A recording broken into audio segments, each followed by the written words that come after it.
वज़ीर-ए-आज़म नरेंद्र मोदी आज सुबह 11 बजे ऑल इंडिया रेडियो पर मन की बात प्रोग्राम के जरिए मुल्क और बैरून मुल्क लोगों से अपने ख्यालात करेंगे मुश्तरक। वज़ीर-ए-आज़म के माहाना रेडियो प्रोग्राम की ये 60वीं कड़ी होगी। मन की बात प्रोग्राम आकाशवाणी और दूरदर्शन के सभी नेटवर्क चैनलों पर किया जाएगा नश्र।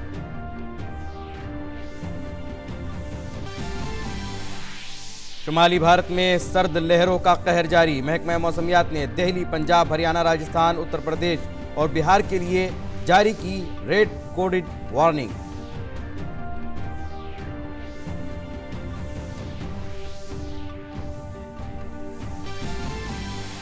सदर जमहूरिया रामनाथ कोविंद आज अदाकार अमिताभ बच्चन को बावकार दादा साहब फाल्के अवार्ड से करेंगे सरफराज। राष्ट्रपति भवन में एक तकरीब के दौरान दिया जाएगा यह एजाज।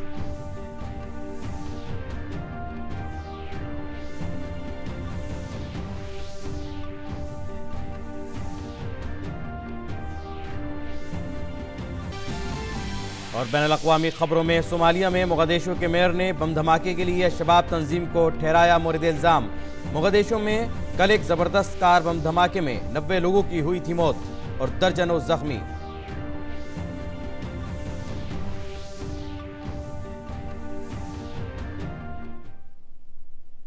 नाज़रीन आदाब, खबरनामे में आपका इस्तकबाल है और अभी तक की अहम खबरों के साथ में मोहम्मद नौमान।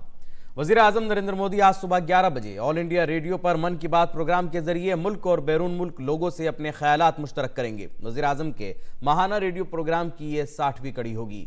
वज़ीर-ए-आज़म का मन की बात प्रोग्राम आकाशवाणी और दूरदर्शन के सभी नेटवर्क चैनलों पर नशर किया जाएगा। और अब बात मौसम की। शुमाली भारत में सर्द लहर का कहर जारी है। महकमा मौसमियात ने आज और कल के लिए दिल्ली, राजस्थान, पंजाब, हरियाणा, उत्तर प्रदेश और बिहार के लिए रेड कोडेड इंतबाह जारी किया है। महकमे का रेड कोडेड इंतबाह लोगों को मुतनब्बे करने का तरीक़ाकार है, जिसमें लोगों को ठंड से बचने के लिए आगाह किया जाता है। आने वाले 2 दिनों तक पंजाब, हरियाणा, चंडीगढ़, दिल्ली, राजस्थान और उत्तर प्रदेश के शुमाली इलाकों में सर्द लहर की सूरत हाल बरकरार रहेगी। 1 और 2 जनवरी को हिमाचल प्रदेश और जम्मू कश्मीर में बर्फबारी हो सकती है। हरियाणा और पंजाब में कोहरे की वजह से लोगों को परेशानियों का सामना है। वहीं पंजाब में कोहरे से लोगों को थोड़ी बहुत राहत है। जम्मू कश्मीर के राजौरी में फौज के जरिए सेहत कैंप लगाया गया। दूर दराज के देही इलाकों के लोगों को बेहतर इलाज मुहैया कराने के मकसद से इस कैंप का इनेकाद किया गया। कैंप में मरीजों को दवाएं भी तकसीम की गईं। फौज की इस पहल से न सिर्फ मरीजों को बेहतर इलाज मिल रहा है, बल्कि लोगों के दरमियान सफाई सुथराई और सेहतमंद जिंदगी से मुतालिक बेदारी भी पैदा की जा रही है। हुकूमत की तरफ से जनूबी कश्मीर में मेडिकल तालीम को फ़रोग़ देने के लिए अनंतनाग में एक नया सरकारी मेडिकल कॉलेज कायम किया गया है। इसी के साथ जम्मू कश्मीर मरकज़ के ज़ेर इंतज़ाम रियासत में अब 10 मेडिकल कॉलेज होंगे। वहाँ 2 एम्स और एक प्राइवेट मेडिकल कॉलेज पहले से ही चलाए जा रहे हैं। नए मेडिकल कॉलेज के क़याम पर मेडिकल तलबा हुकूमत की सदाइश कर रहे हैं। नए मेडिकल कॉलेज की शुरुआत से रियासत में सस्ती मेडिकल तालीम को फ़रोग़ मिलेगा और सरकारी शोबे में सेहत खिदमात के मायार को भी बढ़ाया जा सकेगा। नगर के बाद we got the GMC Anantnag preference, तो हमारे लिए बहुत ज़्यादा फ़ायदेमंद की बात है। नॉट फॉर अस ऑल्सो, बाकी जो असिस्टेंट एंड एसोसिएट प्रोफेसर है उनकी भी अलॉटमेंट होगी टू द रेस्पेक्टिव कॉलेज, उनके लिए भी बहुत ज़्यादा फायदा। साउथ कश्मीर के स्टूडेंट्स को बहुत फ़ायदा मिला है। यहाँ पे जो स्टूडेंट्स को बाहर जाना पड़ता था श्रीनगर या जम्मू और डिफरेंट प्रॉब्लम्स को फेस करना पड़ता था, तो उससे वो प्रॉब्लम जो है बहुत रिड्यूस हुई है। और यहाँ पे जो लोकल लोग भी है वो भी डिफरेंट पीजीज या हॉस्टल्स इनॉग्रेट करके उनको भी फाइनेंशियल सपोर्ट मिला है। जो प्राइवेट एमबीबीएस हो रहा है बांग्लादेश में हो रहा है, कजाकिस्तान, किर्गिस्तान में होता है, जहाँ हो रहा है बहुत ही ज़्यादा महंगा हो रहा है और वो हर किसी के लिए इकोनॉमिकली साउंड नहीं रहता कि मतलब हर कोई अफोर्ड कर सके। तो उस वजह से कि हमारा एक तो इकोनॉमिकल सेव भी हो गया, दूसरा हमारा फ्यूचर भी सेव हो गया। बहुत ही बढ़िया फैकल्टी है यहाँ पे, हाईली क्वालिफाइड फैकल्टी है और अच्छे से पढ़ाते हैं। मरकजी वजीर दाखिला अमित शाह ने कल दिल्ली में भारत तिब्बत बॉर्डर पुलिस सदर दफ्तर का दौरा किया। अमित शाह के साथ वजीर मुमलिकत बराए दाखिली उमूर नित्यानंद राय और दाखिला सेक्रेटरी अजय भल्ला भी मौजूद थे। इस मौके पर वजीर दाखिला ने ITBP के जरिए इस्तेमाल किए जाने वाले जदीद साजो सामान और टेक्नोलॉजी पर मबनी एक नुमाइश का मुआयना भी किया। बाद में ITBP के DG SS देसवाल की क़यादत में सीनियर अफसरान ने एक प्रेजेंटेशन पेश की और वजीर दाखिला को कंट्रोल लाइन पर दस्तों की तैनाती के बारे में जानकारी दी। शहरियत तरमीमी कानून के सिलसिले में मुल्क की इक़्तिसादी राजधानी मुंबई में बीजेपी के जरिए एक प्रेस कॉन्फ्रेंस की गई। इसमें बीजेपी के सीनियर लीडर और मरकजी वजीर मुख्तार अब्बास नकवी ने शहरियत तरमीमी कानून पर अपोजिशन के जरिए फैलाई जा रही अफवाहों का जवाब दिया। नकवी ने कहा कि कानून के बारे में लोगों को उकसाकर मुल्क के एक बड़े तबके को मरकजी धारे से अलग थलग करने की साजिश की जा रही है। सिटीजनशिप एक्ट को लेकर के कुछ पार्टियां और कुछ वेस्टेड इंटरेस्ट देश के शांति सद्भाव के माहौल को खराब करने का षड्यंत्र और साजिश कर रहे हैं। भारत का मुसलमान मजबूरी से नहीं बल्कि मजबूती से भारत में रह रहा है और उसके सामाजिक, संवैधानिक, धार्मिक सभी अधिकार पूरी तरह से मजबूती के साथ सुरक्षित हैं, जिस तरह से और समाज के हिस्सों के हैं। बॉलीवुड के मशहूर अदाकार अमिताभ बच्चन को आज बावकार दादा साहब फाल्के के एजाज से नवाजा जाएगा। सदर जमहूरिया रामनाथ कोविंद राष्ट्रपति भवन में होने वाली एक अजीमोशान तकरीब में अमिताभ बच्चन को साल 2018 के दादा साहब फाल्के के अवार्ड से नवाजेंगे। फिल्मी सनत में गिरां कदर ताउन के लिए अमिताभ बच्चन को बॉलीवुड के इस आला तरीन एजाज से सरफराज किया जा रहा है। और झारखंड की राजधानी रांची में झारखंड मुक्ति मोर्चा के लीडर हेमंत सोरेन आज रियासत के वजीर आला के तौर पर हलफ उठाएंगे। गवर्नर द्रौपदी मुर्मू उन्हें ओहदे और राजदारी का हलफ दिलाएंगी। हलफ बर्दारी तकरीब में तमाम सियासी जमातों के सीनियर लीडरों की शिरकत मुतवक्के है। जेएमएम, कांग्रेस और आरजेडी के अजीम इत्तिहाद ने झारखंड इंतखाबात में 81 में से 47 सीटों पर कामयाबी हासिल की थी।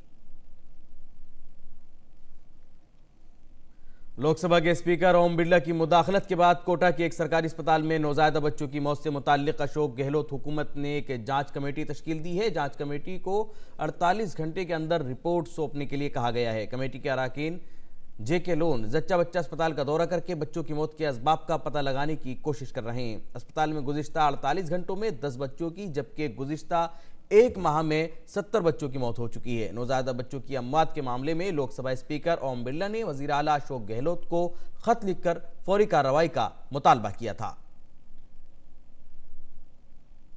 वज़ीर ख़जाना निर्मला सीतारमन ने कल सरकारी बैंकों के मैनेजिंग डायरेक्टर और चीफ एग्जीक्यूटिव अफसरान के साथ मीटिंग की। मरकजी वज़ीर ख़जाना बैंकों के जरिए ली जाने वाली मर्चेंट डिस्काउंट रेट चार्ज और रुपए कार्ड के जरिए वज़ीर आज़म जनधन योजना के खातेदारों को खाते में मौजूदा रकम में से ज़्यादा निकालने की सहूलत देने से मुताल्लिक बजट ऐलानात का भी उन्होंने जायज़ा लिया। सीतारमन 1 फरवरी को अपना दूसरा मुकम्मल बजट पेश कर सकती हैं।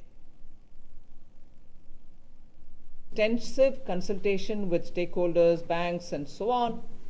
I'm happy to say that announcement which was made in the budget will see the notification coming on 1st January 2020, whereby those modes which are getting notified will not have charges under the MDR being levied on them. वज़ीर ख़जाना निर्मला सीतारमन ने कहा कि अब से बैंकों में धोखाधड़ी से और बेज़ाब्तगी से मुताल्लिक़ जो मामलात होंगे पहले उसकी जांच बैंकों के दाखिली निज़ाम के ज़रिए की जाएगी और ये मामलात CBI के पास तभी जाएंगे जब मुताल्लिक़ा बैंक उन्हें मरकज़ी तफ्तीशी एजेंसी के पास बढ़ाएगा। Decisions taken in the presence of the CBI director and which came as a pleasant point of agreement for the banks also was in the next few months CBI will hold more than a couple of meetings with all the banks, various levels of officers to explain to them what exactly they do after receiving from the banks. I'd like to take this opportunity to explain that no case whatsoever involving the banks goes to the CBI without the banks themselves deciding to send it here. खजाना के secretary Rajiv Kumar भी इस मौके पर मौजूद थे। उन्होंने कहा कि वज़ीर ख़जाना ने एक ऑनलाइन पोर्टल शुरू किया है जो बैंकों के सभी तरह के असासाजात के लिए कॉमन प्लेटफॉर्म का काम करेगा। All the properties of all the banks have come on to a common platform called eBikre, which is a platform where details of the properties, photographs, all the things, all their documentations are available, cost, reserve price. so that, and there is a 35,000 properties have also already been registered by the banks on this. नायब सदर जमहूरिया M Venkaiah Naidu ने साबिक वजीर ख़जाना अरुण जेटली को वक्फ किताब the residential man the many facts of the Arun Jaitley का इजरा किया। प्रोग्राम में लोकसभा स्पीकर ओम बिरला और प्रसार भारती के चेयरमैन डॉक्टर ए सूर्यप्रकाश समेत कई सरकर्दा शख्सियात मौजूद थीं। ये किताब वेंकैया नायडू के बेटे हर्ष और बेटी दीपा ने तरतीब दी है। प्रोग्राम से खिताब करते हुए नायब सदर जमहूरिया ने कहा कि अरुण जेटली मजबूत अज़ाइम रखने वाले और ईमानदार शख्स थे। He was a thorough gentleman and a man of impeccable integrity. A staunch opponent of the corruption and a committed Democrat. He never compromised on the principles to which he was wedded. Ever smiling and genius in nature, he was a multifaceted genius and a powerhouse of knowledge. With a sharp analytical mind. Of course, his biggest asset was his ability to communicate effectively, timely, and explain even the most complex matters in a simple, lucid manner. इस programme से खिताब करते हुए प्रसार भारती के chairman doctor A Suryaprakash ने कहा कि अरुण जेटली ईमानदार और मुखलिस सियासतदान थे और उनमें मुख्तलिफ उमूर पर खुलकर बोलने की सलाहियत थी। Contemporary India didn't have a politician like Arun Jaitley, gifted as he was with the unique ability to transcend domains, politics, business, economy, law, justice, governance, media, culture, arts, and society. His scholarship was secular in the sense that he could speak with authority on any subject. नायब सदर जमहूरिया M Venkaiah Naidu ने राज्यसभा के लिए नया calendar जारी किया है। ये कैलेंडर बाबा कौम महात्मा गांधी के नाम मंसूब है, जिसमें बाबा कौम के अहम पैगामात और तालीमात को शामिल किया गया है।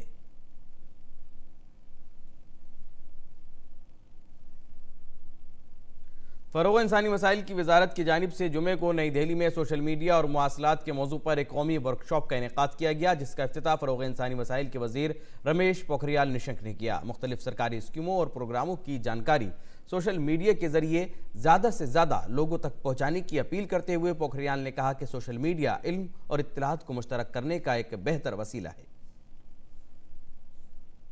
इंसानी फ़रोग़ वसाइल के मरकजी वज़ीर रमेश पोखरियाल निशंक ने मुख्तलिफ सरकारी मंसूबों और प्रोग्रामों की जानकारी सोशल मीडिया या प्लेटफॉर्म के जरिए ज़्यादा से ज़्यादा लोगों तक पहुँचाने की अपील की है। नई दिल्ली में सोशल मीडिया और मवासलात की मौजू पर एक कौमी वर्कशॉप से खिताब करते हुए उन्होंने कहा कि एक भारत श्रेष्ठ भारत, उन्नत भारत, फिट इंडिया, स्वच्छ भारत और सिंगल यूज प्लास्टिक के खिलाफ मुहिम को सोशल मीडिया के जरिए लोगों तक पहुंचाया जाना चाहिए। उन्होंने आला तालीमी इदारों में हो रही तहकीक की मालूमात सोशल मीडिया के जरिए लोगों तक पहुंचाने की अपील की। जो ये 4-5 अभियान हमने लिए हैं, चाहे वो एक भारत श्रेष्ठ भारत का अभियान हो और चाहे वो उन्नत भारत अभियान का हो, एक छात्र एक पेड़ लगाने का अभियान हो, और चाहे वो सिंगल यूज प्लास्टिक के खिलाफ अभियान हो, चाहे फिट इंडिया का अभियान हो, और चाहे स्वच्छ भारत का अभियान हो, ये 5 अभियानों को आपने तेजी से दौड़ाना है। इसको अपने जीवन का हिस्सा बना दीजिए 5 अभियानों को। और फिर वैसे भी हमारे देश के प्रधानमंत्री ने कहा है, मुझे नए भारत के निर्माण की जरूरत है, नए भारत की जरूरत है। स्वच्छ भारत, स्वस्थ भारत, सशक्त भारत, श्रेष्ठ भारत, एक भारत। मुख्तलिफ तालीमी इदारों और तंजीमों के लिए इस एक रोज़ा वर्कशॉप का इनेकाद इंसानी फ़रोग़ वसाइल की वजारत की जानिब से किया गया। PIB के डायरेक्टर जनरल एज़हत वालिया ने इस मौके पर कहा कि नई दिल्ली में कायम Indian institute of mass communication में आइंदा साल से न्यू मीडिया और सोशल मीडिया पर मास्टर्स और डिग्री कोर्स शुरू किया जाएगा, जबकि PIB के एडिशनल डायरेक्टर जनरल नानूब हसीन ने तमाम तालीमी इदारों से अपनी हुसूलियाबियों को सोशल मीडिया के जरिए मुश्तरक करने की अपील की। Indian institute of mass communication जो एक एकेडमिक इंस्टीट्यूट भी है और इंडियन इंफॉर्मेशन सर्विस ऑफिसर की एकेडमी भी है, जिसे very unique type of institute 2 in 1 है, उसको यूजीसी की तरफ से, मंत्रालय की तरफ से डीम्ड यूनिवर्सिटी स्टेटस मिला है। तो मीडिया के अंदर मास्टर्स डिग्री कोर्सेज हम 3 सब्जेक्ट्स के अंदर नेक्स्ट ईयर से स्टार्ट कर रहे हैं, और खुशी की बात यह है कि one of the degree course is new media and the social media. Social media पर इंसानी फ़रोग़ वसाइल के वज़ीर की तरफ से मुनक़िद कौमी वर्कशॉप में मुख्तलिफ मरकज़ी तालीमी इदारों और तंजीमों के तकरीबन 200 सोशल मीडिया चैंपियंस ने शिरकत की। इस मौके पर इंसानी फ़रोग़ वसाइल की वजारत के तमाम सीनियर अफसरान भी मौजूद थे। Bureau report, DD news Urdu खबरें। और दिल्ली में बीजेपी ने इंतखाबी सरगर्मियों में इजाफा कर दिया है। दरअसल कल बीजेपी ने अरविंद केजरीवाल हुकूमत के खिलाफ इल्जामात की फहरिस्त जारी की है, जिसमें उन पर आवाम से झूठ बोलने और धोखा देने का इल्ज़ाम लगाया गया है। दिल्ली बीजेपी ने तय किया है कि 70 असम्बली हलकों में वो इस फहरिस्त को लेकर जाएगी और 7 लोकसभा हलकों में सभी अरकान पार्लियामेंट इल्जामात की फहरिस्त रखेंगे। इसके अलावा दिल्ली बीजेपी के सदर मनोज तिवारी भी घर घर जाकर आवाम के रूबरू इल्जामात की फहरिस्त पेश करेंगे। दिल्ली में भले ही इंतखाबात की तारीखों का ऐलान नहीं हुआ है, लेकिन माहौल इंतखाबी नजर आने लगा है। दिल्ली में बीजेपी अभी से इंतखाबी तैयारियों में लग गई है। इसी सिलसिले में बीजेपी ने दिल्ली सरकार के 5 साल के कामकाज पर सवाल खड़े किए हैं और एक फर्द जुर्म तैयार किया है, जिसे नाम दिया गया है झूठ और विश्वासघात की आप सरकार। इस चार्जशीट को एक प्रोग्राम में मरकजी वजीर डॉक्टर हर्षवर्धन और मनोज तिवारी समेत कई अहम लीडरों ने रिलीज किया। 5 साल जन लोकपाल के बारे में कोई बात नहीं हुई। ये वही जन लोकपाल है जिसके ऊपर जो है इतना बड़ा आंदोलन रामलीला मैदान के अंदर और दूसरे स्थानों पर खड़ा किया गया था।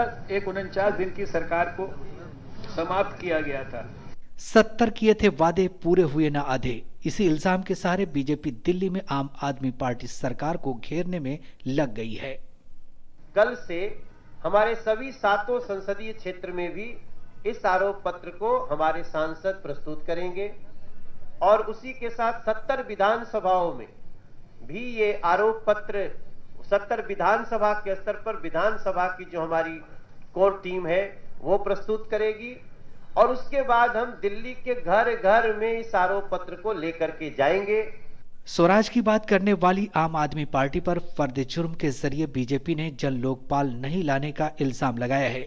चार्जशीट में पीने का साफ पानी मुहैया नहीं कराने, गैर मंजूर शुदा कॉलोनियों को मंजूरी दिलाने के सिलसिले में कोई कोशिश नहीं करने और किसानों को धोखा देने का केजरीवाल सरकार पर इल्जाम है। इसके अलावा सीसीटीवी कैमरे और वाईफाई लगाने के वादे पर अमल नहीं करने, चंदे के धंधे को आगे बढ़ाने, दिल्ली में ट्रांसपोर्ट निजाम के फेल हो जाने का भी फर्द जुर्म में जिक्र है।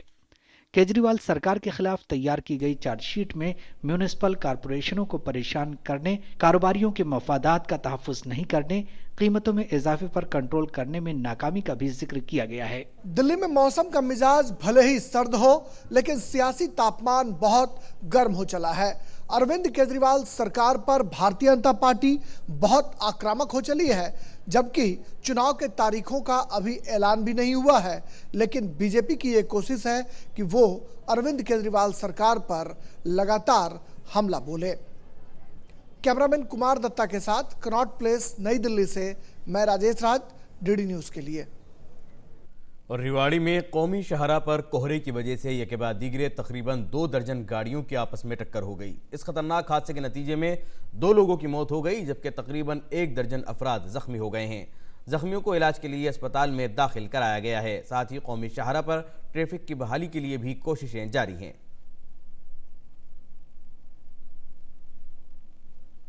और आलमी खबरों में सोमालिया के सदर मोहम्मद अब्दुल्ला फरमाजो ने मुल्क के अवाम को यकीन दिलाया है कि मोगादिशु में बम धमाके से हमारे हौसले पस्त नहीं हुए हैं।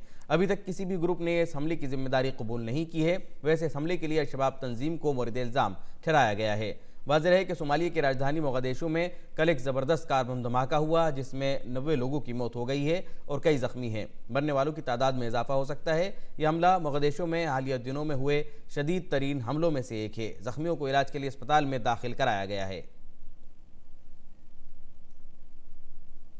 अक़वाम मुत्तहिदा की जनरल असम्बली ने एक करारदाद मंजूर करके म्यांमार के रोहिंग्या मुसलमानों और दीगर अक़लियतों की मनमानी गिरफ्तारी, ईज़ा रसानी, असमत दरी और हिरासत में होने वाली अमवात समेत इंसानी हुकूक़ की दीगर खिलाफ वर्जियों की सख्त मजम्मत की है।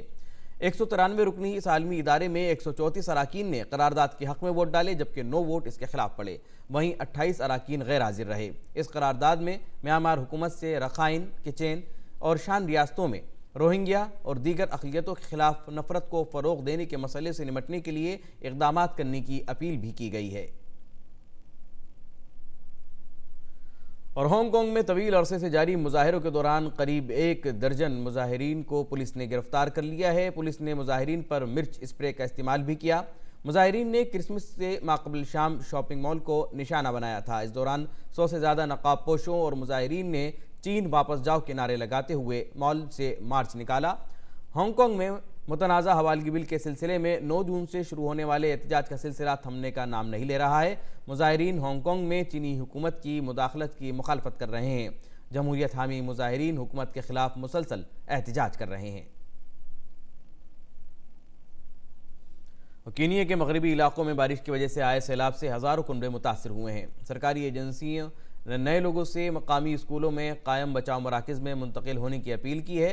मशरक़ी अफ्रीका में गैर मामूली तौर पर तेज़ बारिश हो रही है।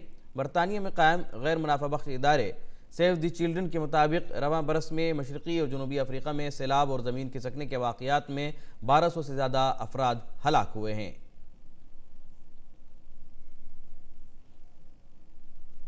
फ्रांस में हुकूमत के ज़रिए नाफिज मनसूबा बंद पेंशन इस्लाहात के कानून के खिलाफ एहतजाज जारी है। पेरिस में कल हज़ारों मजदूर यूनियन से मुंसलिक लोगों ने यूरोवेस्ट एहतजाजी मार्च निकाला। सदर इमानुएल मैक्रों की पेंशन इस्लाहात के खिलाफ गुज़िश्ता 2 हफ्तों से एहतजाज जारी है। इस मुल्क गिर एहतजाज की वजह से रेल खदमात बुरी तरह मुतासर हुई हैं। फ्रांस में मुलाजमत पेशा तबका पेंशन स्कीम में मौजूदा इस्लाहात की वजह से नाराज़ है। नई तजावीज़ में रिटायरमेंट की उम्र में इजाफे की तजवीज़ है। मुकर्ररा वक्त से कबल रिटायर होने वालों को कम अदायगी की जाएगी। पेंशन इस्लाहात के खिलाफ हड़ताल में असातिज़ा और ट्रांसपोर्ट मुलाजमीन के साथ साथ पुलिस, वकील, अस्पतालों के मुलाजमीन, हवाई अड्डे के मुलाजमीन और दीगर पेशे से वाबस्ता लोग भी शामिल हो गए हैं। और खेल की खबरों में टोक्यो ओलंपिक क्वालिफायर में मुल्क की नुमाइंदगी कौन करेगा, इसका फैसला हो गया है। मुक्केबाजी में 6 बार की आलमी चैंपियन MC मैरी कॉम ने ओलंपिक 2020 के क्वालिफायर में जगह बना ली है। तीसरे मरहले के क्वालिफायर में मैरी कॉम ने 51 किलोग्राम के जुमरे में निखत जरीन को 9-1 से शिकस्त देकर फाइनल क्वालिफायर में जगह बनाई, जो फरवरी 2020 में होगा। इस मुकाबले के लिए निखत काफ़ी अरसे से लड़ाई लड़ रही थी। पहले मरहले के क्वालिफायर मुकाबले में निखत ने मौजूदा कौमी चैंपियन ज्योति गुलिया को हराया, तो मैरी कॉम ने रीतू ग्रेवाल को शिकस्त दी थी। भारतीय टीम के साबिक कप्तान और 1983 में आलमी कप जीतने वाले टीम के रुकन कृष्णमाचारी श्रीकांत को इस साल BCCI अवार्ड्स में बावकार CK Naidu life time achievement award से नवाजा जाएगा। श्रीकांत ने 1981 से 1992 तक भारत की नुमाइंदगी की। 60 साला श्रीकांत ने 43 टेस्ट मैच खेले, जिसमें 2 सेंचुरी और 12 निफ्ट सेंचुरी की मदद से 2062 रन बनाए। दूसरी तरफ भारतीय ख्वातीन टीम की साबिक कप्तान अंजुम चोपड़ा को भी साल 2019 के अवार्ड्स में लाइफ टाइम अचीवमेंट अवार्ड से नवाजा जाएगा। उन्होंने 12 टेस्ट मैचों में 548 रन बनाए। इसके अलावा उन्होंने 127 वनडे भी खेले, जिसमें उन्होंने 1 सेंचुरी और 18 निस्फ सेंचुरी लगाई। इन्होंने 18 T20 बैनुल-अक़वामी मैच भी खेले। BCCI सालाना अवार्ड की तकरीब ऑस्ट्रेलिया के खिलाफ 14 जनवरी से शुरू होने वाली 3 मैचों की वनडे सीरीज से कबल 12 जनवरी को मुंबई में मुनक्किद की जाएगी। बरतानिया के टेनिस खिलाड़ी एंडी मरे ने आइंदा माह होने वाले ऑस्ट्रेलियन ओपन में नहीं खेलने का फैसला किया है। उन्होंने फैसला अपनी चोट की वजह से किया है। 3 बार के ग्रैंड स्लैम चैंपियन 32 साला एंडी मरे तवील मुद्दत के बाद कोर्ट पर वापसी की तैयारी में मसरूफ थे, लेकिन अपनी चोट की वजह से उन्होंने नहीं खेलने का फैसला किया। इसके अलावा एंडी मरे बरतानिया में आइंदा माह होने वाली ATP कप के इफ्तिताही मुकाबले में भी शिरकत नहीं कर सकेंगे। 2016 में आखिरी बार उन्होंने ऑस्ट्रेलियन ओपन फाइनल मुकाबला खेला था। हालांकि वो 5 मरतबा साल के इस पहले ग्रैंड स्लैम का फाइनल खेल चुके हैं, लेकिन अब तक 1 मरतबा भी वो ये मुकाबला जीत नहीं सके। और स्वीडन के मशहूर फुटबॉल खिलाड़ी ज़्लाटन इब्राहिमोविच ने फिर से अपने पुराने क्लब AC मिलान में वापस जाने का फैसला किया है। इन्होंने क्लब के साथ 6 महीने का मुआहदा किया है। हालांकि वो इससे पहले 2010 से 2012 के दौरान इस क्लब से खेल चुके हैं, जिसमें उन्होंने बेहतरीन कारकर्दगी का मुजाहरा करते हुए 85 मैचों में 56 गोल किए थे। ज़्लाटन को ये क्लब तनख्वाह के तौर पर तकरीबन 27.9 करोड़ रुपए यानी 3.5 मिलियन यूरो देगा। सब कुछ दुरुस्त रहा तो क्लब इनके मुआहदे में 1 साल की तौसी भी कर सकता है। जिलाटन 2004 से 2006 तक यूवेंटस और 2006 से 2009 तक इंटर मिलान की तरफ से खेल चुके हैं। इनकी टीम में रहते हुए एसी मिलान की टीम 2011 में सराया खिताब जीती थी। इसके बाद अब तक टीम चैंपियन नहीं बनी है। और अब चंद बड़े शहरों में आज के दर्जा हरारत पर एक नजर डालते हैं।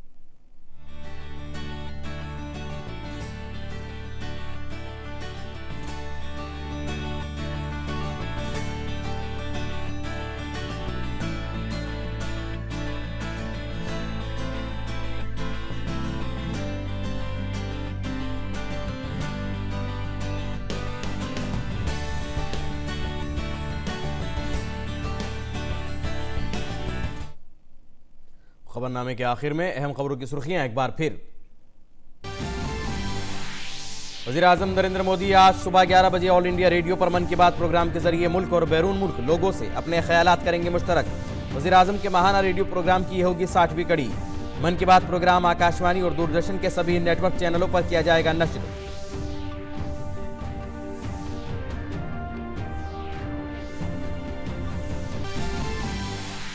शुमाली भारत में सर्द लहरों का कहर जारी। महकमा मौसमियात ने दिल्ली, पंजाब, हरियाणा, राजस्थान, उत्तर प्रदेश और बिहार के लिए जारी की red coded warning.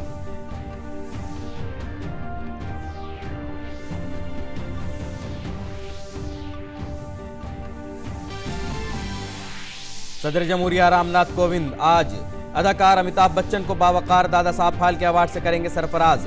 Rashtrapati Bhavan में एक तकरीब के दौरान दिया जाएगा ये एजाज।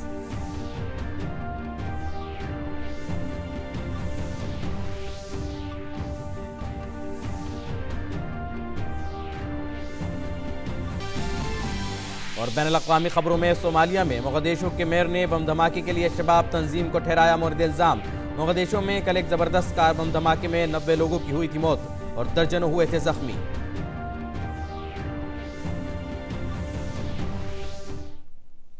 नाज़रीन, इसी के साथ खबरनामा यही मुकम्मल होता है। इजाजत दीजिए, आदाब।